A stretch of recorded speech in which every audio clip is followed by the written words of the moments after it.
थूकला गुटका उटका भैया तू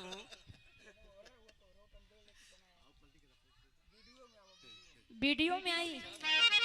भैया हमारे हिलावे तो ना वेला। अरे ला हिला दा तो ऐसा लड़का का मन है तो रख दा चला सबकर मन हो ना तनी मनी झलक मिल जाई। चला मास्टर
कैले बा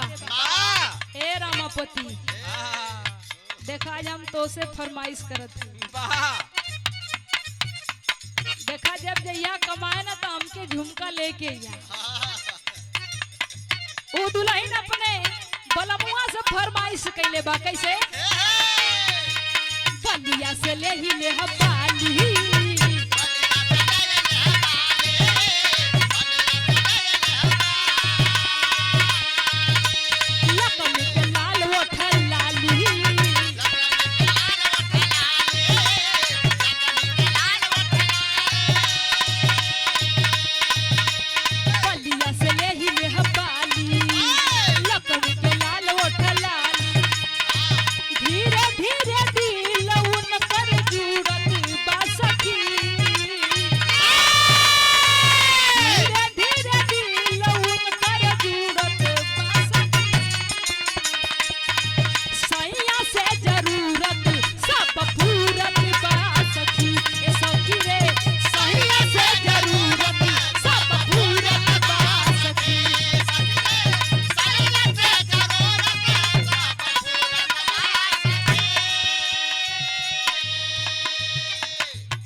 आज बड़ी गर्मी है भैया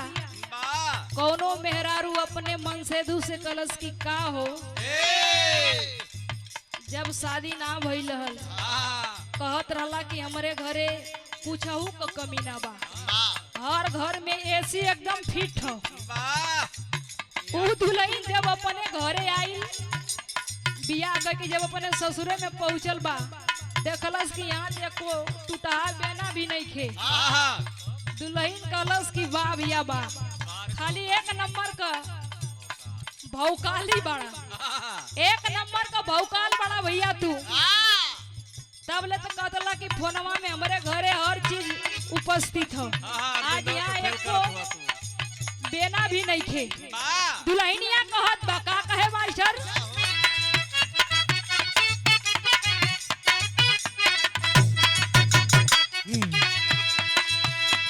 रतिया होले गरमिया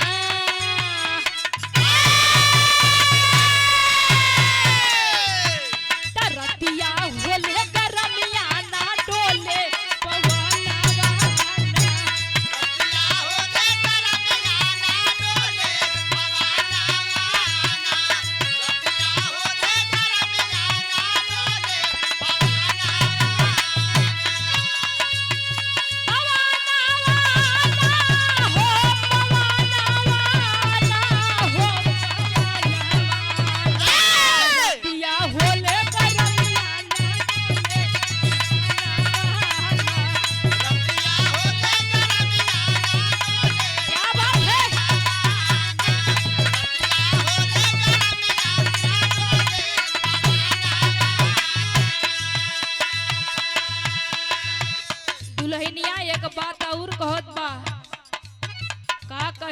मास्टर